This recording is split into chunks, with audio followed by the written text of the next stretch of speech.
Vamos lá, a paz do Senhor, meus irmãos. Estamos aqui novamente, né? Trazendo esta filmagem para você. Não sei a hora que você vai estar ouvindo esta mensagem, mas eu creio que vai ser de grande relevância para a sua vida espiritual. Vamos orar. Pai amado, glorioso Deus, te peço a tua graça, a tua bondade, Senhor, por mais esse vídeo gravado para ajudar os teus filhos nesta caminhada aqui na terra. Nos ajude, eu te peço, Pai, no nome de Jesus. Amém. Vamos lá. Primeira coisa, vamos lá. Nos siga. Este canal é muito importante, você nos ajude lá nesse canal, que é sobre Falando a Verdade com o professor Antônio Carlos. Nos siga, compartilha, curte, nos ajude a enriquecer este canal. Vamos tornar isso aqui um podcast top, trazendo aqui vários homens de Deus, homens conhecedores da palavra. Nós temos na escola dominical nossa ali, homens conhecedores. Tem um tal de Damião, o Ender.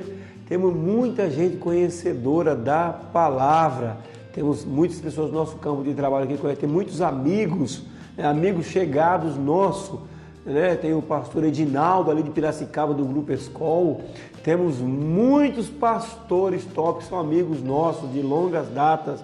Desde 1990 a gente está aí lecionando, né? Antes disso já estudava a palavra e com 20 anos já ministrava, já ensinava em seminário. Essa vida longa aí de mais de 30 anos dentro de seminários, e temos alguma bagagem para trazer para vocês. O assunto de hoje: o crente, ele é pecador ou não? Vamos assim, ó. Eu quero sempre partir de fazer um pano de fundo, que as pessoas pensam que não vou ser crente não, porque crente não pode fazer isso, crente não pode fazer aquilo, crente não... Essa é o pensamento. E é o contrário. O crente pode fazer todas essas coisas. O crente pode fazer o que ele bem dá na cabeça. O que mais que uma pessoa mundana faz, o crente pode fazer. Mas por que ele não faz? Não faz porque ele é livre. A liberdade que Jesus deu a nós foi a liberdade de não pecar. O que é isso? Eu não sou mais escravo do pecado. As pessoas que pensam que são livres é que são escravas. Hoje eu posso fazer, mas eu não faço porque eu sou livre. As pessoas não querem fumar, mas fumam. Não querem beber, mas bebe. Não querem prostituir, mas prostituem. Por quê? São escravas do pecado. Te digo, meu irmão, você é livre. Livre em Jesus para não pecar. Então vamos lá. O crente é pecador ou não? A vida inteira, o que nós ouvimos é que nós somos pecador remido. Tem até hino que fala os pecadores remidos. E eu não sei de onde que tirou isso, pegou esse jargão no nosso meio e dizer que é pecador remido. Meu irmão, te digo o seguinte: você precisa decidir.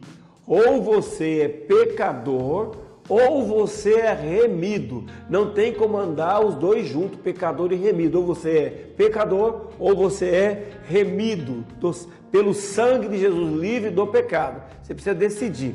Tanto é que, olha que interessante, no tempo de Jesus, isso aqui é uma coisa teórica e prática, fácil de você entender. Depois eu vou entrar na Bíblia para te provar que se nós somos pecadores ou não. Mas olha que interessante. No tempo de Jesus tinha o grupo dos fariseus, saduceus, os publicanos, os discípulos, e tinha um outro grupo chamado de os pecadores. Olha, Jesus ele come com os publicanos e com os pecadores. Ora, se todo mundo é pecador, por que ter grupo de pecador? Questão lógica. Se o discípulo é pecador, para que ter grupo de pecador, já que todo mundo é pecador? Só para vocês entenderem onde eu quero chegar, tá? Então vamos lá. O que nós precisamos entender dentro do contexto bíblico, que esse vídeo aqui já foi postado, mas foi cortado o vídeo, cortaram o nosso vídeo e eu estava gravando com o professor Mateus. Eu volto aqui hoje para gravar novamente a mesma conversa, para ficar bom para vocês isso aqui. Me acompanhe aqui, ó. Abra sua Bíblia na primeira epístola de João. Olha o que eu falei. primeira epístola de João. Então eu quero que seja bem claro aqui, como estou falando numa live aqui, aos pregadores, aos pastores que lêem muito Bíblia, toma cuidado. Novo Testamento se fala primeira de João, primeira de Pedro, segunda. Antigo Testamento não. Eu vejo gente boa, gente conhecedora. Vamos ler em Primeiras Crônicas. Que Primeira Crônica? Lá é livro, é Primeiro Crônica, Primeiro Reis. Antigo Testamento é livro, Novo Testamento, carta. Então, feminino, masculino. Antigo Testamento é Primeiro Reis, Segundo Reis, Segundos Crônicas, não é segunda não. Isso aí é, quem passa pelo seminário sabe, seminário bom, né? Sabe o que eu estou falando. Então vamos lá. 1 João capítulo 1. Vamos tratar de um assunto muito importante e polêmico aqui, porque você precisa decidir no final desse vídeo se você é pecador ou se você é remido. 1:8. Se dissermos que não temos pecado, enganamo-nos a nós mesmos e não há verdade em nós. Se confessarmos os nossos pecados, Ele é fiel e justo para nos perdoar os pecados e nos purificar de toda injustiça. Se dissermos que não pecamos, fazemos-no mentiroso e a sua palavra não está em nós. Pastor, aqui está dizendo, se dissermos que não pecamos, tudo bem. Nós pecamos, que está dentro de nós esse negócio que veio de Adão, herdamos isso, né? Esse pecado, herdamos. Não vou nem falar o que Agostinho colocou essa palavra de pecado original. Eu falo o que eu digo é essa marca que Adão deixou para nós.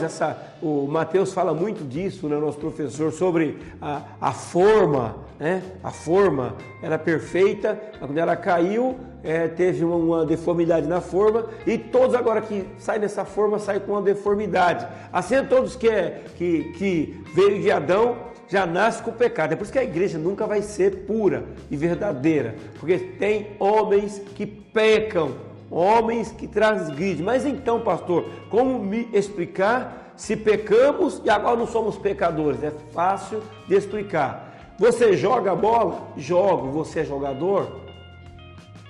Jogador é Neymar, Gabigol e outros mais aí, Zico, Pelé, Maradona. Esses são jogadores. Vivem na prática do jogo. Você joga, mas não é jogador. Até tem umas irmãs aí, irmãos, eu vou cantar, mas não sou cantora. Eu vou pregar, mas não sou pregador. Não existem essas coisas, é a mesma coisa. Você peca, aí vem vem João e nos ensina no capítulo 2. A gente fala capítulo 2 para você achar onde está escrito. Mas esquece de capítulo e versículo. É como se agora o versículo 1 de 2 seria o versículo 11 do 1. Porque aí agora João vem e fala: filhinhos, essas coisas vos escrevo. Que coisa? Essas passadas aqui, no capítulo 1. Para que não pequeis. Eu escrevo para vocês não pecarem. Mas se alguém pecar, temos um advogado para com o Pai, Jesus, o justo. Não é para pecar, mas se você pecar, peça perdão, porque você não pode viver nessa prática de pecador, tá bom? Então aqui, ó, eu peco, mas eu não sou pecador, porque eu não vivo nessa prática. Onde eu vejo isso? Quer ver apertar um pouquinho mais você, que quer se achar pecador? Capítulo 3 de João, diz assim, ó, 3 e 9, eu vou do 9 ao 1, eu volto ao contrário, tá? Eu vou fazer o contrário, fica mais fácil você entender. Ó, o 9, qualquer que é nascido de Deus não peca. Me explica isso aqui. Qualquer que é nascido de Deus não peca, porque a sua semente permanece nele e não pode pecar, porque é nascido de Deus. Aqui João está dizendo assim, ó, o que é nascido de Deus, os filhos de Deus, não peca.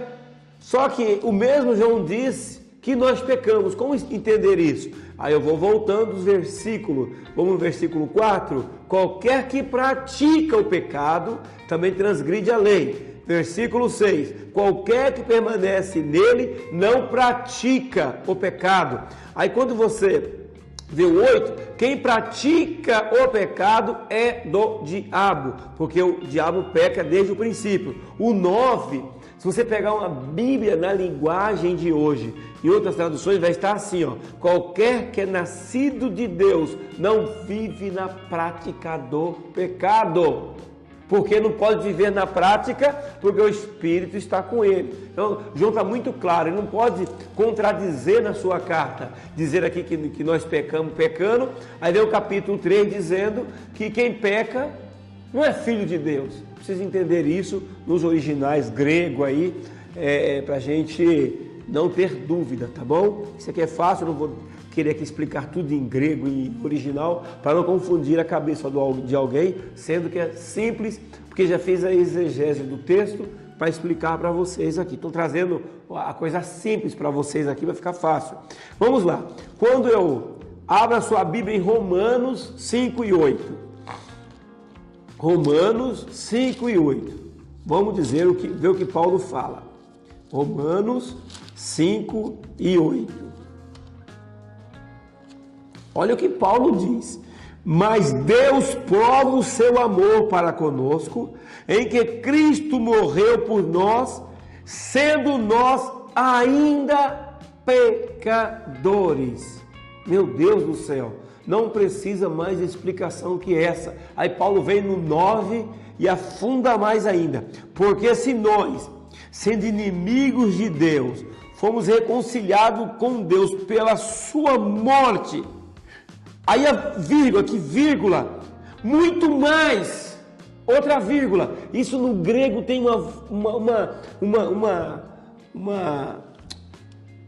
uma coisa forte aqui, tá trazendo para nós entender o que ele quer dizer. Ele está chamando nós, quando ele coloca em duas, muito mais, tendo sido já reconciliado, seremos salvos pela sua vida.